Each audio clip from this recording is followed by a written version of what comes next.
Olá, boa noite. Obrigada pela sua companhia. Começando a semana conosco, bem informado. Vamos aos destaques? O governador sobrevoou agora à tarde a cidade atingida por uma microexplosão no norte do estado. O fenômeno derrubou postes, árvores, destelhou casas e até uma igreja. Doses da bivalente começam a ser aplicadas contra a Covid-19 na capital. Veja como fica o cronograma a partir de agora. E ainda os prazos e as novas regras do Imposto de Renda 2023. Sim, já está na hora de reunir a papelada. Ir coletando a documentação, reunindo ela, verificando a movimentação bancária, cartão de crédito, para ver se esse gasto não excedeu, evitando assim cair na malha fiscal.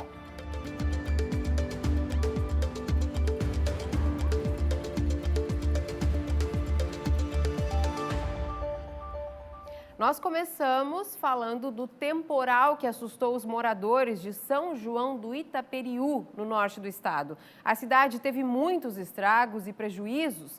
Na tarde dessa segunda-feira, o governador de Santa Catarina sobrevoou o município. O Valdir Bezerra, ao vivo, vai trazer para a gente mais informações da cidade, dos estragos e desse sobrevoo. Boa noite para você, Valdir.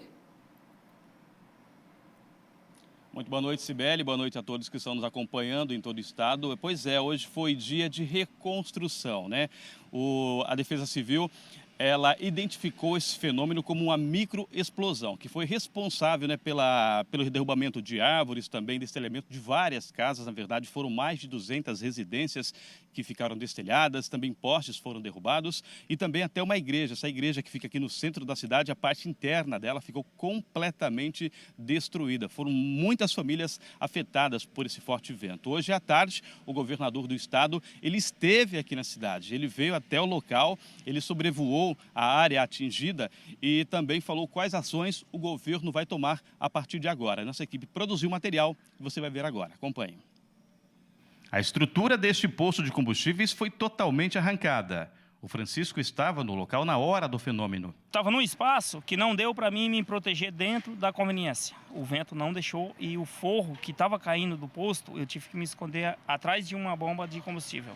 Com a força do vento, que chegou a 75 km por hora, esta caixa d'água veio parar no quintal dessa casa. Ninguém sabe de onde veio, de quem é essa caixa, né? Só sei que está aqui no terreno aqui do sogro aqui. E apareceu aí. O André teve prejuízo 2 vezes, no restaurante e na agricultura. Destruiu o galpão da banana, destruiu a banana, o restaurante também. A gente nem sabe qual foi o maior prejuízo, se foi a banana, mas graças a Deus ninguém se machucou. Segundo o levantamento preliminar da Defesa Civil, pelo menos 200 residências foram atingidas, além de estabelecimentos comerciais. Mas essa igreja foi a mais afetada. A parte de dentro, onde nós estamos agora, ficou desse jeito, olha, completamente destruída. Eu moro aqui do ladinho, né? Então, quando eu saí na sacada da minha casa que eu vi, a igreja toda destelhada, eu corri e foi a primeira a chegar aqui, mas já não tinha muito o que fazer, né? A Defesa Civil Municipal informou que o fenômeno foi identificado como uma microexplosão. É um acúmulo de água significativo numa nuvem, na qual não suporta, então ela desce. Então, essa descida, ela cria uma energia. Então, quando ela encontra uma base sólida, ela se dissipa. Por volta das 4h30 da tarde, o governador do estado visitou a cidade e, de helicóptero, sobrevoou as áreas atingidas. A gente vai pedir a Brasília que recupere as obras públicas. Isso precisa ficar bem claro. E vou tratar, eu estou indo a Brasília amanhã, a tratar com o presidente do Banco do Brasil e o ministro da Agricultura, às vezes a gente consegue alguma linha de crédito especial para as pessoas que perderam a produção de banana, enfim, toda a produção. Muito triste, né? Mas como a gente ouviu na própria reportagem, graças a Deus, ninguém se feriu. Agora, muitos prejuízos na cidade, a gente vai seguir acompanhando de perto e já tem a previsão do tempo para todo o estado. Olha, mais de 129 mil doses de vacina bivalente da Pfizer foram distribuídas pela Secretaria de Estado da Saúde para os municípios catarinenses. As aplicações começaram hoje, inclusive aqui na capital, nos grupos prioritários. Em Florianópolis, a vacinação das doses bivalentes tiveram início na Casa Divina Providência. Outras 55 instituições de longa permanência da capital receberam ao longo da semana a visita dos vacinadores. A vacina bivalente protege da cepa original da Covid-19 e também da subvariante Ômicron. Neste primeiro dia de aplicação, não faltou gente para receber o reforço. Eu já tomei todas, não tive reação nenhuma, graças a Deus. E para a senhora é importante estar sempre em dia com a vacinação? Eu acredito, porque tu vê, né? Na minha família todos tiveram, eu não tive. Como sou um homem precavido, quero viver mais uns aninhos, tomei a iniciativa de vir aqui tomar vacina. Se vir a sexta, estamos aí, não tem conversa. Em Florianópolis, a vacina bivalente está disponível para pessoas acima dos 80 anos de idade, residentes e trabalhadores de instituições de longa permanência e quilombolas. Para quem não pertencer a estes grupos, fica a orientação de seguir o cronograma por idade das vacinas monovalentes.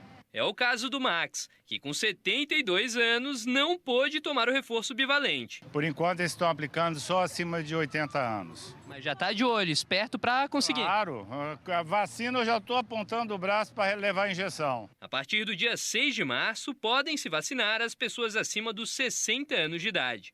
Depois do dia 20 de março, gestantes e puérperas também estão inclusas. Os trabalhadores da saúde podem se vacinar a partir do dia 17 de abril. E junto com eles, as pessoas de 12 anos ou mais com deficiência permanente, a população privada de liberdade, adolescentes cumprindo medida socioeducativa e funcionários do sistema de liberdade. Todas as informações podem ser encontradas no site da Secretaria de Estado da Saúde de Santa Catarina. A seguir, acidente em escola deixa um trabalhador morto em Joinville. E ainda os prazos e as novas regras do imposto de renda de 2023. Sim, já está na hora de reunir toda a papelada. Ir coletando a documentação, reunindo ela, verificando a movimentação bancária, cartão de crédito, para ver se esse gasto não excedeu, evitando assim cair na malha fiscal.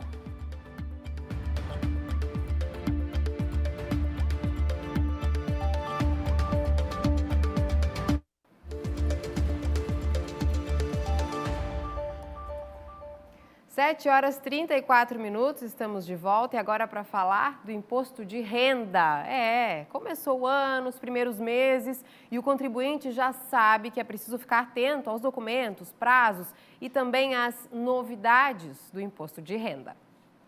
São obrigadas a declarar pessoas físicas que receberam mais de R$ 28.559,70 no ano passado, rendimentos isentos ou tributados na fonte acima de 40 mil ou atividade rural com receita bruta maior que R$ 142.798,50. Desta vez, quem optar pela declaração pré-preenchida ou pela restituição via PIX terá prioridade ao receber os recursos de volta, no primeiro lote, em 31 de maio.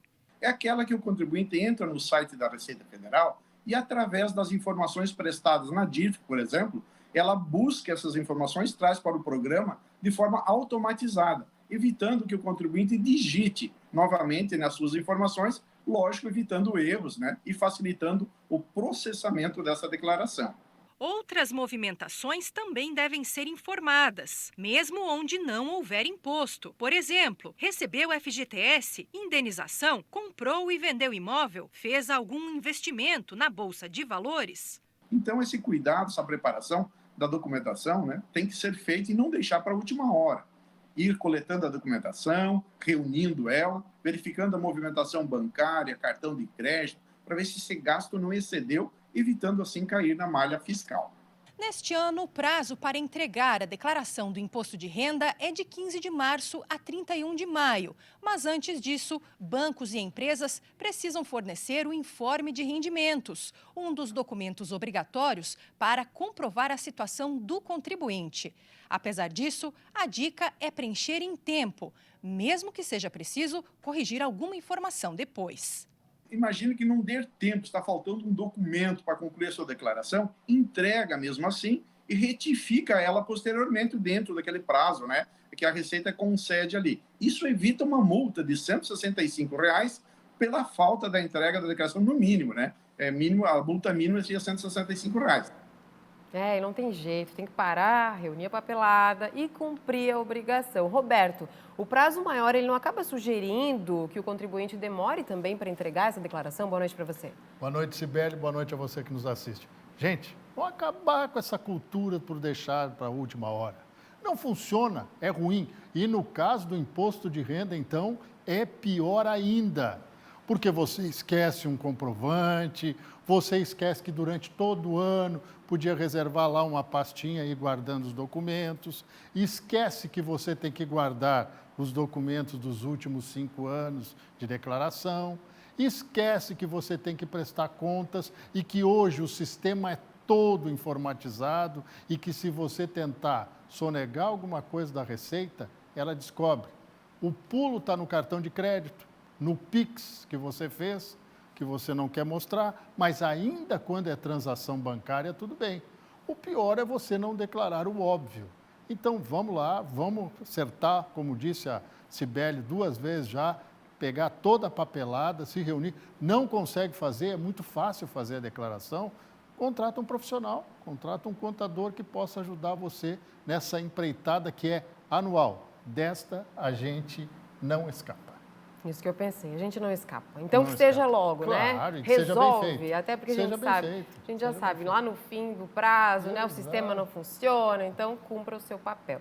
Agora, Roberto, terminamos a novela da FECAM, temos novo presidente? Gente, olha, é inacreditável, mas hoje aconteceu a escolha da nova diretoria da FECAM. Finalmente, era para ter acontecido lá no dia 31 de janeiro e não deu certo. Então, vamos lá? A nova diretoria foi escolhida hoje, a eleição foi em São José, 165 prefeitos participaram da votação para escolher ela, Milena Anderson Lopes Becker, do PL, prefeita de Vargem, a nova presidente da FECAM. Ela concorreu contra o Aquiles José Schneider, da Rocha, do MDB lá de Penha. Milena venceu com 96 votos. A eleição, como eu já disse, deveria ter acontecido em janeiro. Mas o fato importante, só teve direito a voto hoje quem foi presencialmente e cuja prefeitura não tinha nenhum débito com a FECAM. Vocês se lembram por que não aconteceu a eleição lá em janeiro, 31 de janeiro? Porque as duas chapas, tanto a da Milena quanto do Aquiles, simplesmente foram impugnadas. Tinha problema. A nova presidente já tomou posse hoje, logo depois da eleição. Ela vai ficar até janeiro do ano que vem. Por causa desse presépio aí, dá, não dá, deu certo, deu errado, ela vai ficar um mês menos que o outro candidato que está deixando agora, o outro presidente que está deixando, que foi o Jorge Luiz Costa. Olha só. Ela não vai ficar 12 meses, vai ficar 11 meses. 11 meses por conta dessa novela toda. Obrigada, viu, Roberto? Nada. Até amanhã. Até amanhã. Tem mais o Roberto Azevedo lá no nosso portal. Você confere muito mais lá. Agora, atenção, estudantes, porque começa amanhã o período de inscrições para o ProUni, o programa que oferece bolsa para as faculdades privadas. E o período para se inscrever é bem curto, viu? Não dá para perder. O Paulo Henrique aqui traz as informações para a gente. Boa noite, Paulo. Boa noite, Sibeli. Boa noite a todo mundo que acompanha a gente aqui no SCC News. É isso mesmo, ó, tem que ficar bem atento, porque o período de inscrições começa amanhã e termina já nessa sexta-feira, dia 3 de março. O ProUni, que é o programa Universidade para Todos, ele oferece bolsas parciais e até integrais para estudantes que querem cursar algum curso de graduação em qualquer faculdade particular, privada, em todo o país. Nesse ano, vão ser disponibilizadas mais de 280 mil bolsas, sendo quase 210 mil integrais e o restante parciais. Então, grande maioria aí sendo realmente uma bolsa total, né? A previsão é de que o resultado da primeira chamada já seja divulgado no dia 7 de março, que é a semana que vem. Para participar, é preciso ter feito pelo menos uma das 2 últimas edições do Enem e ter alcançado no mínimo 450 pontos de média e, claro, não ter zerado na redação. Outra exigência é que o candidato não tenha nenhum diploma de curso superior. E para conseguir a bolsa integral, é obrigatório sim comprovar renda familiar por pessoa de até 1 salário mínimo e meio ou de até 3 salários mínimos para a bolsa parcial. Então não perde tempo, começa amanhã e vai até sexta-feira aí o período de inscrições para o ProUni. Volto contigo, Sibeli. Obrigada, Paulo. Prazo curto mesmo, hein? Tem que ficar atento. Vamos de saúde? Você sabia que o câncer de pele é o mais recorrente de todo o país? Pois é, a doença é tema do podcast Sua Saúde de hoje. A Vitória Farinha, do SCC10, vai trazer para a gente mais detalhes. Boa noite, Vitória. Oi, Cibele, boa noite. É isso mesmo, além de ser o mais recorrente, o câncer de pele representa 1/3 de todos os cânceres no Brasil e tem os maiores números de casos registrados em Santa Catarina. O dermatologista Maurício Conte, no podcast Sua Saúde, explica o que leva o estado a apresentar tantos casos e o risco da exposição excessiva ao sol. Confira o podcast, publicado em parceria com o CRM, em scc10.com.br. Eu volto contigo, Cibele.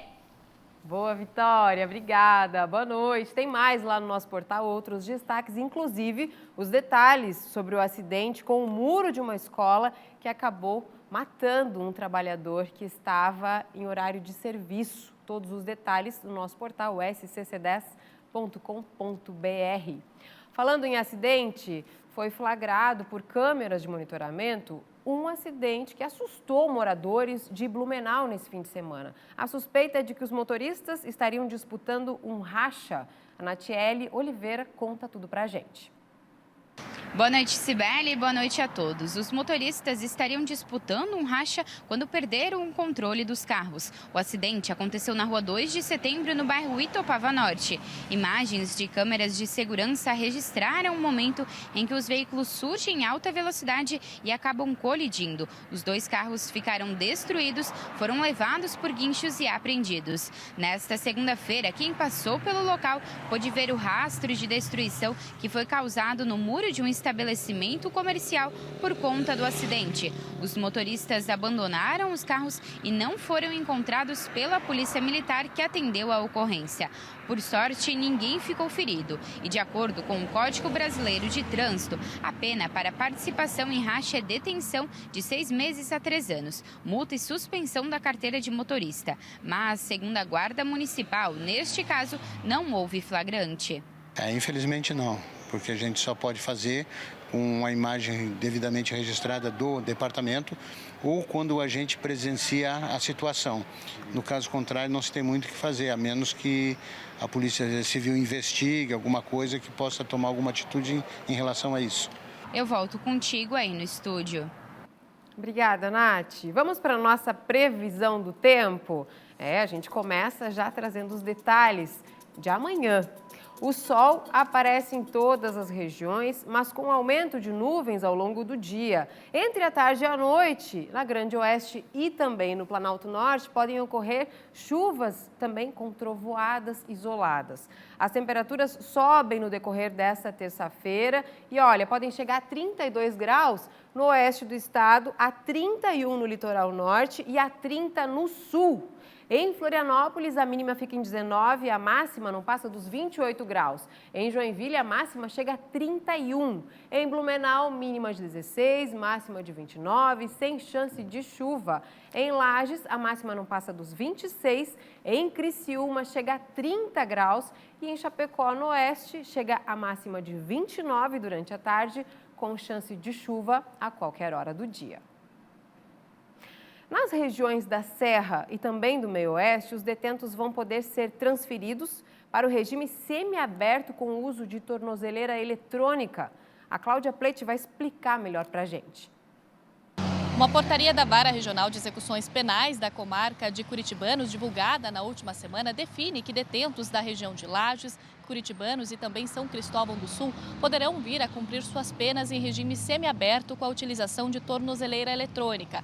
É o que explica o secretário-geral da 4ª subseção da OAB de Lages. Aquele apenado que foi intimado, compareceu espontaneamente, ele entra no presídio e na mesma data, ali na mesma semana, já tem um parecer do presídio de outro apenado, aquele que possui um bom comportamento, que já está frequentando um trabalho externo ou um estudo externo e esteja, no máximo, a 10 meses de progressão para o regime aberto. Então, entra um recém-condenado, vamos dizer assim, sai um que já está com um cumprimento, que já está se ressocializando gradativamente. De acordo com a portaria, essa resolução serve para bloquear a superlotação que vem acontecendo em presídios de todo o estado. Voltamos ao estúdio. No Oeste, em Chapecó, foi sancionada uma lei que proíbe o uso de cigarros eletrônicos em alguns locais da cidade. O Felipe Bastos tem as informações. O uso dos cigarros eletrônicos já está proibido, seja em estabelecimentos públicos ou privados, aqui em Chapecó. A lei foi sancionada pelo prefeito João Rodrigues e está causando polêmica aqui na cidade. Até porque o cigarro eletrônico é um produto ilícito. No Brasil, ele não é permitido a comercialização e não é autorizado pela Anvisa, né? Então, agora cabe a nós, cidadão, ajudar a fiscalizar, né? O proprietário do estabelecimento que não coibir a utilização de cigarros eletrônicos nos estabelecimentos comerciais pode ter o alvará de funcionamento suspenso. Voltamos ao estúdio. Obrigada, Felipe. E nós ficamos por aqui. Muito obrigada pela sua companhia. Que você tenha uma ótima semana. E siga conosco, né? Aqui e também no nosso portal. Eu te espero amanhã depois das novelas da tarde. Boa noite. Até lá.